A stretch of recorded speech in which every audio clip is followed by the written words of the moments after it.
আমি শাওলি। আজ আমার বন্ধু মহুয়াকে নিয়ে আমি আবারও চলে এসেছি আপনাদের কাছে।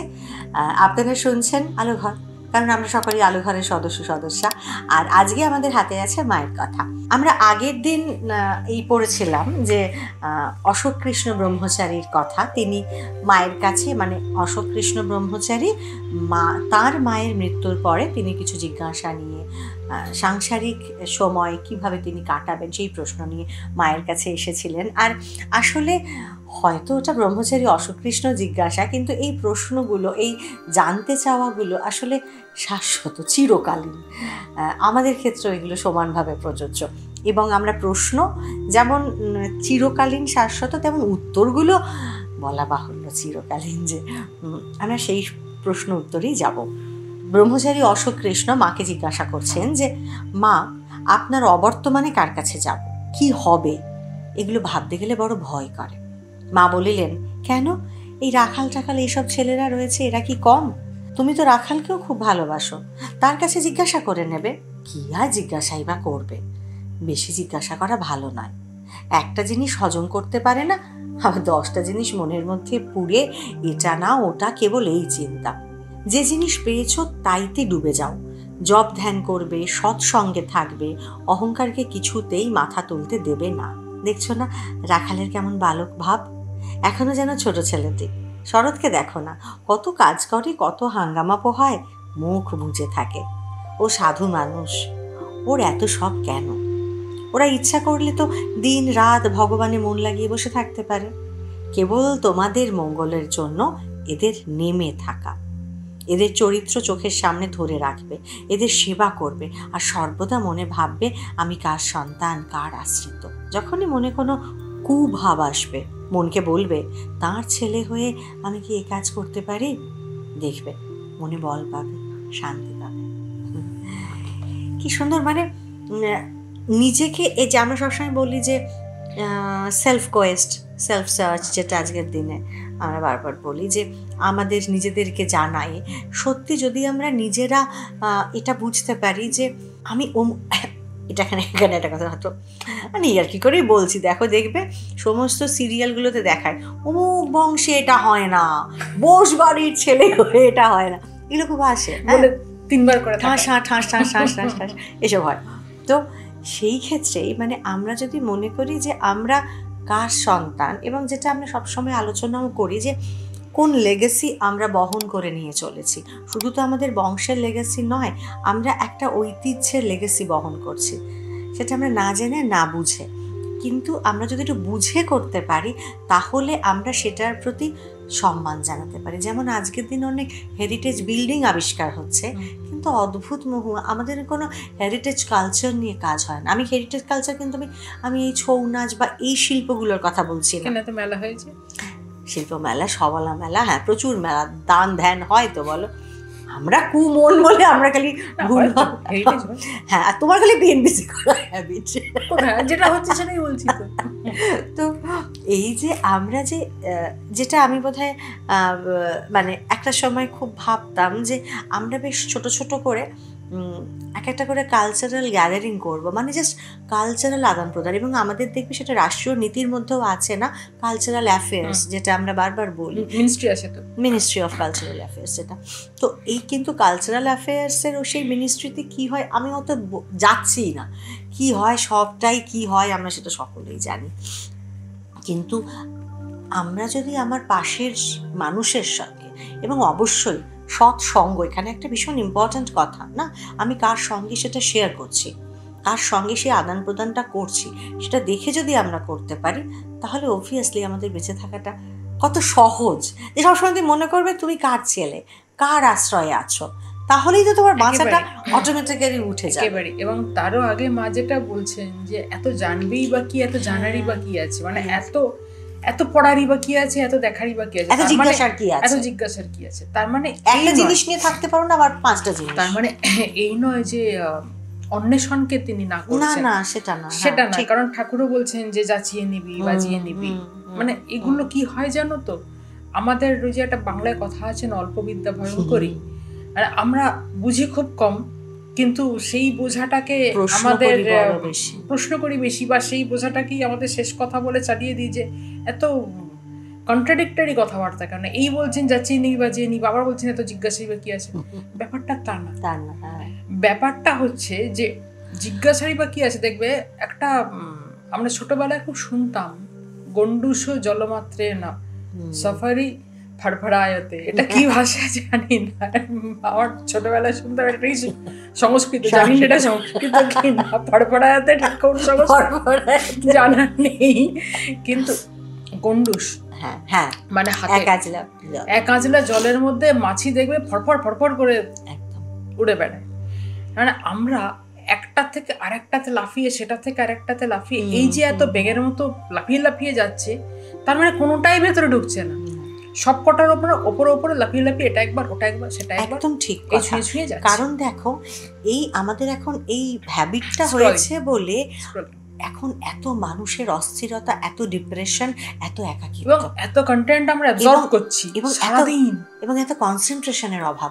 তুমি দেখো আমরা মনে রাখতে পারি না, আচ্ছা কালকে যেন এটা কি বললাম, এখন যেন মনে রাখতে না পারার ব্যাপারটা অনেক বেড়ে গেছে। একদম আমরা সবাই বলছি এটা তোমার কোভিড এর ফলে হয়েছে, না গো, কোভিড এর উপর দোষ চাপানো হচ্ছে। হ্যাঁ, তো আমরাই ভেতরে এত চঞ্চল, মানে চঞ্চলতা বাড়ার মতো প্রচুর উপকরণ আমাদের হাতের সামনে মজুদ, এবং এই যে স্ক্রিন টাইম আমাদের প্রচুর কনসেন্ট্রেশন খেয়ে ফেলছে। তো সেটা অবশ্য আলাদা আলোচনা, কিন্তু মায়ে যে বলছেন যে এত জিজ্ঞাসারই বা কি আছে, তার মানে তুমি দেখো এখন ফেসবুকেই দেয়, সোশ্যাল মিডিয়াতেই দেয়, এদেরকে আমরা ঠিক অধার্মিক বলবো না, মানে এখন ধর্মচর্চাটা তো ভীষণভাবে বাড়ছে, মানে সেটার ভালো দিক খারাপ দিক সব দিকই আছে, কিন্তু ভীষণভাবে বাড়ছে। তো আজকের এই 9টা থেকে 9:30 পর্যন্ত অমুক মহারাজের ক্লাস, 10টা থেকে 11টা পর্যন্ত তমুক, সবকটা ক্লাসই করছে, হয়তো কেউ না কেউ ক্লাস, মানে হয়তো অনলাইন আলোচনা হচ্ছে বা কিছু হচ্ছে, সবকটাই করছে। এবার রাত্রিবেলা তুমি জিজ্ঞেস করো যে কি শুনলে, গালে হাত দিয়ে তখন ঘেটে ঘুটে হয়ে ঘন্ট হয়ে বসে থাকবে। আমি বলছি না যে মানে অনলাইন এরকম ক্লাস হয়, প্রচুর হয়, এটা কোভিড থেকে শুরু হয়েছে। আচ্ছা, মানে যারা যেতে পারতেন না, বিভিন্ন রকম আলোচনায় বা কিছুতে যেতে পারতেন না, অনলাইন শুরু হলো তখন, মানে এই ডিসকোর্স গুলো যাতে বন্ধ না হয়, যেটা জন্য অনলাইন, এবং এখন অনলাইন চলে। ধরো তুমি দূরে কেউ আছেন, যেতে পারছেন, যিনি ধরো ব্যাঙ্গালোরে বসে আছেন, ব্যাঙ্গালোরে বসে যিনি ক্লাস করাচ্ছেন বা যিনি বলছেন, চণ্ডীপাঠ করছেন, হয়তো সেটা এখানকার মানুষ, কিন্তু এ তো সেই একই অঙ্ক আমি এই মাস্টারের কাছে করতে যাচ্ছি, ওই মাস্টারের কাছে করতে যাচ্ছি, একেবারেই গন্ডগোল হয়ে যাবে। এইবারে সকাল থেকে রাত পর্যন্ত একজন মানুষ, খারাপ ভালো বলছে না, একজন মানুষ যদি 10টা কথামৃত শোনে, 5টা মায়ের কথা শোনে, 12টা ভাগবত শোনে, ধরো 3টে বা 4টে বেদান্ত শুনছেন, তারপরে সে কি মিক্সচারটা তৈরি হচ্ছে। তো ব্যাপারটা মানে সারাদিন আমরা আলোচনা করি না যে বাচ্চাকে নিয়ে তুমি সারাক্ষণ টিউশনের কাছে, একবার অমুক জায়গায়, তাহলে বাচ্চাটা নিজে কখন পড়বে, এইটাই হচ্ছে ব্যাপার, সারাক্ষণ ধরে এইখানে সেই আমার ফেভারিট লাইন রবীন্দ্রনাথের অসন্তোষের কারণে, শিক্ষা প্রবন্ধ বইয়ের শিক্ষা কেবলই কলসে ভরা হয়েছে, সেটা দান পানের উপযোগী একেবারে। এবং সেই তোতা কাহিনী দেখো সবকটা কাগজ গিলিয়ে যাচ্ছে, এখনো ব্যাপারগুলো সেরকমই উঠে দাঁড়িয়ে আছে। আমি আবার বলছি যে খারাপ ভালো বলছি না, যে মহারাজরা ক্লাস নেন সেটা শোনেন, খারাপ ভালো কিচ্ছু বলছি না। এই যে মা বলছেন এত জিজ্ঞাসারই বা কি আছে, এবারে এ লিখলো, এর ভাবটা মহারাজেরা তো তারা তো পৌঁছানোর চেষ্টা করছেন, ফাইন, তারা তো তাদের মতো পৌঁছে গিয়ে বলছেন, কিন্তু আমি যদি একবার এর কথা শুনছি, একবার ওর কথা শুনছি, একবার তার কথা তাকে জিজ্ঞেস করছি, আবার অমুক জায়গায় ছুটছি, আচ্ছা এটা কি তাই, সেইখানে জিজ্ঞেস করছি, আমি যদি সারাক্ষণই যাচিয়ে বেড়াই, তাহলে নিজে ভাববো কখন। তো এইটাই মা বলছেন যে এত জিজ্ঞাসারই বা কি আছে, তুমি তো পেয়েছো এক জায়গা থেকে।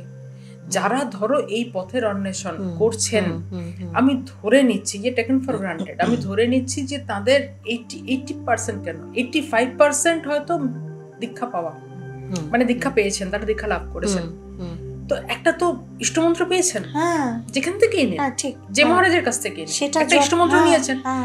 কথামৃত আছে 5 খণ্ড, মায়ের কথা আছে 2 খণ্ড, একদম গীতা আছে, বাণী রচনা এতগুলো খণ্ড আছে, এরপরে এত প্রশ্নের কি আছে? তুমি প্রশ্ন করে নিশ্চয়ই একটা উত্তর জানা যায়, তুমি হয়তো একটা রাস্তা যে আমি রাস্তাটা বুঝতে পারছি না কোন রাস্তায় যাব। এবার এমন কেউ নেই শাওলি যে তোমার ওই কোড়ে আঙুলটা ধরে সেই রাস্তা দিয়ে যে চলো খোকা এই রাস্তায়, তার নয়। তোমাকে তো রাস্তাটা দেখিয়ে দিও যে তুমি না বাঁ দিকে যাচ্ছ, একটু একটু ডান দিকে একটু ঘেসো, দেখতে পেয়ে। ছোটবেলায় অনেক চেষ্টা করেছি অঙ্ক বুঝতে, হ্যাঁ, প্রচুর লোকের কাছে অঙ্ক সহজ করে বোঝায়, সহজ করে করায়, ভীষণ কাঁচা অঙ্কে যা হয় আমাদের সময়। আমরা প্রচুর লোকে অঙ্কে কাঁচা ছিলাম, হ্যাঁ, অঙ্ক দেখলেই কাঁদতাম যে কালকে যেন পরীক্ষা যেতে না হয়, পরীক্ষা দিতে অঙ্ক পরীক্ষা, ভীষণ পেট ব্যথা যেন হয়, কিছু একটা হয় শরীরে। আমি ছোটবেলা একটা জিনিস ভালো করে চিনতাম, শূন্যটা ভারতের আবিষ্কার। তো অঙ্কটা যেমন আমরা অথচ বারবার লোকের কাছে যেতাম আর বুঝতে পারতাম না, মানে দেখবে আমাদের সময় তো আর এত টিউশন ছিল না, প্রাইভেট টিউশন, তো সেক্ষেত্রে দাদা, জ্যাঠা, কাকা, পিসে মশাই, মামা, দাদু যাকে পেতাম অঙ্ক বুঝতাম।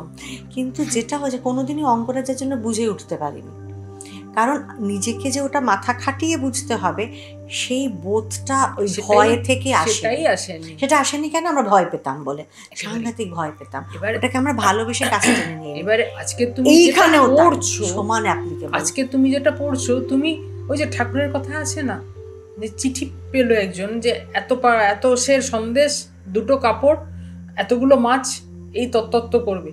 একজন লোক যদি সারাক্ষণ সেটা পড়েই যায়, বা একজন তাকে বলে দিল এটা আনবি এটা আনবি, তাহলে সে তত্ত্বটা করবে কখন? তাকে তো এবার পড়ে নিয়ে বেরোতে হবে, সেগুলো কিনতে হবে, হৃদয়ঙ্গম করতে হবে, এইবারে তো তাকে উপলব্ধি করতে হবে। আমি যদি সারাক্ষণ ধরে প্রশ্ন করি যে এটা মা কিন্তু একদম হুবহু আজকের জিনিসটা তুলে দিয়ে বলেছেন, মানে সেই সময় কত হতো জানি না, এখন একদম মানে এইসব এটা লিখছে, যেহেতু মানে এই জিনিসগুলো একটু দেখি বলে আমার কাছে নোটিফিকেশনটা, যে যেটা দেখে তার কাছে নোটিফিকেশনটা আসে। আমি দেখি যে এক রকমের লিখছে, মানে এক রকমের তত্ত্ব বা তথ্য কিছু একটা লিখলো, তারপরে কেউ একটা আলাদা যুক্তি দিয়ে যে না এটা না ওটা, ওটা না সেটা, এটা কোথায় লেখা আছে, ওটা কোথায় লেখা আছে। আরে ভেতরে ঢুক না, বুঝতে পারছিস যখন ভুল, দরকার নেই তো সেটা নিয়ে মারামারি, ব্যাপারটা তো হয়েছে, ঢুক না, এবার ভাব না। হ্যাঁ, কারণ যেটা আমরা জানতে চাইছি সেই জানাটা তো সত্য জানা, কাজে সেই সত্যটা তো তোমার কাছেও সত্য, আমার কাছেও সত্য, তার কাছেও সত্য। সত্যের তো কোনো কম সত্য বেশি সত্য হয় না। মারামারিটা হচ্ছে উনি এই শব্দটা বলেননি, ওই শব্দটা বলেছেন, মিটে গেল। এইবারে তিনি যেটা বলেছেন সেইটা নিয়ে মারামারি না করা, কোটেশন যখন দিচ্ছেন, কোটেশন যখন দিচ্ছেন পুরোটা ঠিক করে তিনি যেটা বলেন না, ভাবি যে সেটা নিচে দেখি, আপনি তো জানেন কোনটা ঠিক, ব্যাস ওটা নিয়ে ভাবুন না, এর পেছনে না লেগে। আসলে এই কথার কচকচিতে সত্যি আমাদের বড্ড কথার পৃষ্ঠে কথা হয়ে যায়, মানে কথা থেকে যেটা ডুবুরির মতো করে ভেতর থেকে উঠিয়ে নিয়ে আসা সেটাই হয় না। সেই কারণেই বোধহয় রামপ্রসাদ বলেছেন যে আর কিছু দরকার নেই, একটা হলো কালী নামে দাও গো বেড়া, ফসলে তছরূপ হবে না, আর সত্যি কথা ডুবতে এমন কালী বলে, সে আপনি কালী বলে দিন, বাবা বলে দিন, শিব বলে দিন, যাই হোক, আসলে ডুবুরি হয়ে মনটাকে ডুব দিয়ে দিন। ডুবটা দিতে জানলে ডুব সাঁতারে অনেক দূর চলে যাওয়া যায়। সাঁতারটা আসলে আর একটা আমরা খুব বলি যে সাঁতারভাবে শেখা যায় না, ঘরে বসে আছে তাহলে কি আমি এই স্ট্রোকটা আগে দেবো, ওই স্ট্রোকটা আগে দেবো না, জলে না নামলে সাঁতার শেখা যায় না। কাজেই জলে নেমে ডুবটা দিয়ে দিন, ডুবে যান, তোড়ে ওঠা ঠিক শিখে যাবেন, কারণ আমরা ওই সমস্ত জিনিসগুলো আমাদের মনের মধ্যে নিয়ে এসেছি। আসলে এই অন্বেষণটা বাইরে নয়, আমাদের ভেতরে করতে হবে। এই প্রশ্নের উত্তর, প্রশ্ন যেমন আমার মন থেকে জন্মাচ্ছে, তেমন সেই প্রশ্নের উত্তরও আমার মনের মধ্যেই আছে। শুধু শান্ত মনে, ওই যে কোণে বনে আর মনে, ওই তিনটে জায়গায় বসে চুপ করে ভাবলে উত্তর আপনি আপ প্রতিভাত হয়ে উঠবে আমাদের মানুষ চোখে, মনের সামনে। তাহলে ওই কথাই রইল যে এই প্রচণ্ড ব্যস্ত সময়ে অহেতুক পথ খুঁজে মরবেন না, চারিদিকে হেঁটে বেড়াবেন না, ঘুরে বেড়াবেন না, শুধুমাত্র নিজের বিশ্বাসটা, নিজের ভক্তিটাকে আগলে ধরে বসে শুধুমাত্র মনে কোণে আর বনে নিজের চিন্তায়, তার নামে, তার খোঁজে নিজের মনের মধ্যে ডুব দিন, তাহলে দেখবেন ওখান থেকে উঠে আসছে একরাশ আলো। আর আমরা তো রইলামই আমাদের সঙ্গে আলোচনা করার জন্য, লিখে পাঠান আপনার মনের কথা, আমরা সবাই মিলে সেটা একসাথে আলোচনা করব। আজ এই পর্যন্তই, আবারও ফিরে আসবো আগামী সপ্তাহে, আগামী পর্বে, আমি আর মহুয়া আপনাদের কাছে। ততক্ষণে আমাদের সঙ্গে থাকুন আর শুনতে থাকুন pastel entertainment presents pastel spiritual, আপনার আমার সকলের ভালো থাকার ঠিকানা।